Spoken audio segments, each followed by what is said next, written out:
Sa larangan ng business, dapat palagi kang handa sa mga bagay na kahit na anong pwedeng mangyari. Ang number one dyan ay yung hindi lang ikaw ang pwedeng magtayo ng business na meron ka. Meron at merong darating na mas magaling sa'yo, na mas malakas sa'yo, at hindi mo sila pwedeng pagbawalan dahil wala kang karapatan na pagbawalan ang kahit na sino na hindi pwede mag-business ng kagaya ng business mo. Dahil lahat ng tao ay may karapatan na gawin ang gusto nilang gawin, i-business ang kanilang gustong i-business. At ito pa, wala kang karapatan na awayin yung mga taong nag-business ng kagaya ng business mo.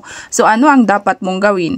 Ang dapat mong gawin, instead na awayin sila, ay galingan mo. Mas galingan mo pa kung ano yung ginagawa mo para hindi ka mapag-iwanan. So yun lang, hindi mo kailangan magparinig, magsabi ng kung ano-anong masasakit na salita para dun sa mga ibang tao na nag-business ng kagaya ng business mo. So galingan mo na lang ng galingan para lalong lumago ang iyong business. O diba, mas maganda, mas magaan sa loob, wala ka pang kaaway. Diba? Mas masaya kaya yung buhay kapag yung kakompetensya mo ay kaibigan mo. Ako, hindi ako pala kaibigan at palangiti sa mga kapitbahay ko, pero never akong nakipag-away sa mga kakompetensya ko at never ko silang sinabihan ng susulot sila ng customer. Dahil ang ating mga customer ay may sariling isip yung mga yan. So, meron silang karapatan na mamili kung saan sila mamimili.